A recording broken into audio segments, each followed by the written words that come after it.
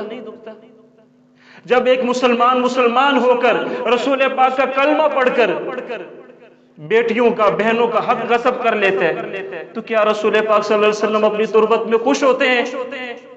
جب ایک مسلمان ہو کر، وہ تو کافر تھے، جانتے نہیں تھے، مانتے نہیں تھے، آج کلمہ بھی پڑھتے ہیں، غلامی رسول کا دم بھی بھرتے ہیں اور مسجد ویران ہے،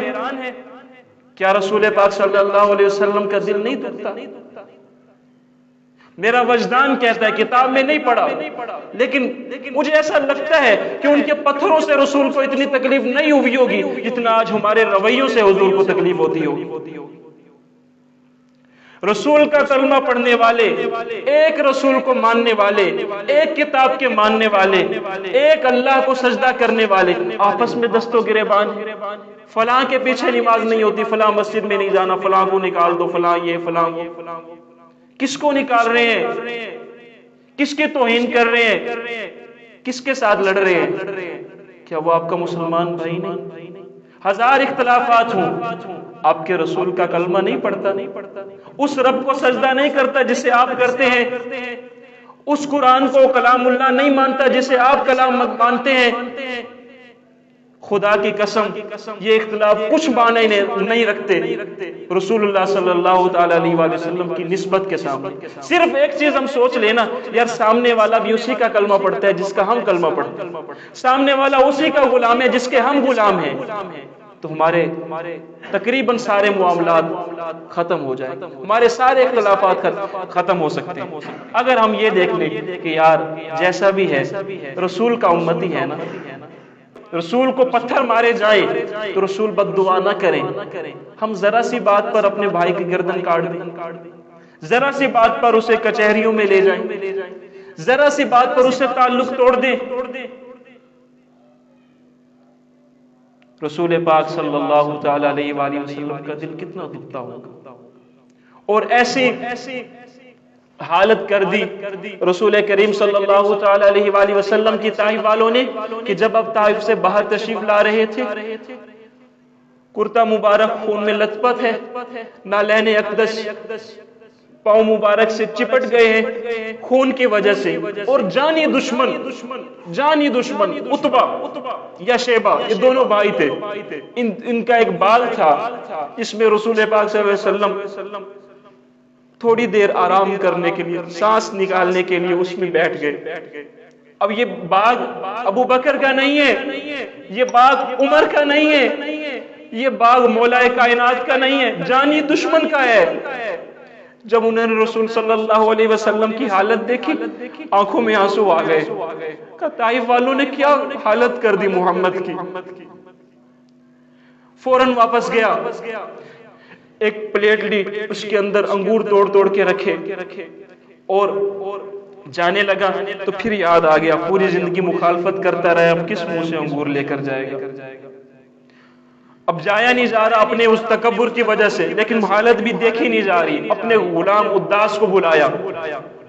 کہا جاؤ یہ جو سامنے شخص بیٹھے نا اس کو دے کر آؤ، اور اسے کہنا تمہیں خاندانی رشتہ داری کی قسم واپس نہ کرنا، کھا لینا۔ اب وہ اداس نامی غلام عتبہ کا وہ انگور لے کر رسول اللہ صلی اللہ علیہ وسلم کی بارگاہ میں حاضر ہوا، کہا میرے آقا نے آپ کے لیے بھیجے ہیں۔ رسول پاک صلی اللہ علیہ وسلم نے دیکھا تو کہا انہوں نے رشتہ داری کا واسطہ دیا ہے کہ واپس نہ کرنا، کھا لینا۔ رسول اللہ صلی اللہ علیہ وسلم نے وہ انگور اٹھایا اور کہا بسم اللہ الرحمن الرحیم۔ یہ کلمات اداس نے سنے، کہا یہ کلمات یہاں پر تو رائج نہیں ہے، یہاں کے لوگ تو اس سے ناواقف ہیں، آپ کیسے جانتے ہیں اسے؟ کہا کہ تم اسے جانتے ہو ان کلمات کو؟ کہا ہاں۔ کہاں کے رہنے والے ہو؟ حضور میں نینوا کا رہنے والا ہوں۔ اچھا میرے بھائی یونس کے شہر کے، آپ یونس کو جانتے ہیں؟ ہاں وہ اللہ کے پیغمبر تھے، میرے بھائی تھے۔ بس یہ کہنے کی دیر تھی، وہ اداس نامی غلام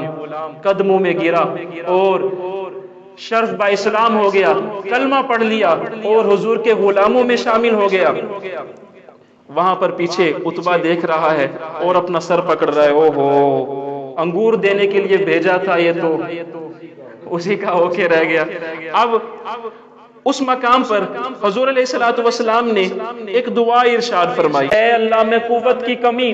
اور لوگوں نے جو تحقیرہ میں سلوک کیا ہے اس کی تیری بارگاہ میں فریاد کرتا ہوں، اے سب سے زیادہ رحم فرمانے والے، تو عاجز و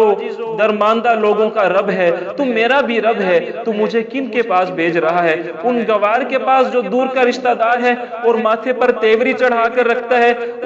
اس با اقتدار دشمن کے پاس جس سے تو نے قدرت اور دنیاوی شوکت دی ہے۔ اگر تو مجھ سے ناراض نہیں ہے، اگر تو مجھ سے ناراض نہیں ہے تو مجھے کسی کی پرواہ نہیں، تیری عطا کردہ عافیت ہی میرے لیے کافی ہے۔ میں تیرے نور کی پناہ میں آنا چاہتا ہوں جس نے تاریکیوں کو روشنی بخشی ہے اور دنیا و آخرت کو زینت و آرائش عطا کی ہے۔ میں تیرے غضب اور ناراضگی سے پناہ مانگتا ہوں اور تیری رضا اور خوشنودی کا خواستگار ہوں۔ بے شک نیکی کرنے اور برائی سے بچنے کی توفیق تیری ہی بارگاہ سے نصیب ہوتی ہے۔ اللہ کے پیغمبر ہیں، اللہ کے محبوب ہیں، اتنی مشکلات آئی ہیں، اللہ کے لیے یہ سلوک برداشت کر کے آئے ہیں، پھر اللہ کے سامنے ہاتھ اٹھا کر کہہ رہے ہیں مالک اگر تو راضی ہے نا، اگر تو راضی ہے نا تو مجھے کوئی شکوہ نہیں ہے، مجھے کوئی شکایت نہیں ہے۔ اللہ اگر تو راضی ہے محمد سے تو پھر محمد بھی راضی ہے تجھ سے۔ آج ہم میں سے کتنے ہیں جو مشکل وقت آن پڑنے پر مصیبت میں گھر جانے کے بعد کہتے ہو یا اللہ اگر تو راضی ہے نا تو پھر حالات جیسے بھی ہیں ہمیں کوئی پرواہ نہیں۔ کتنے ہیں الا ماشاءاللہ، صرف ہمیں شکایت کرنی آتی ہے، شکوہ کرنا آتا ہے اور پلے ہمارے کچھ نہیں۔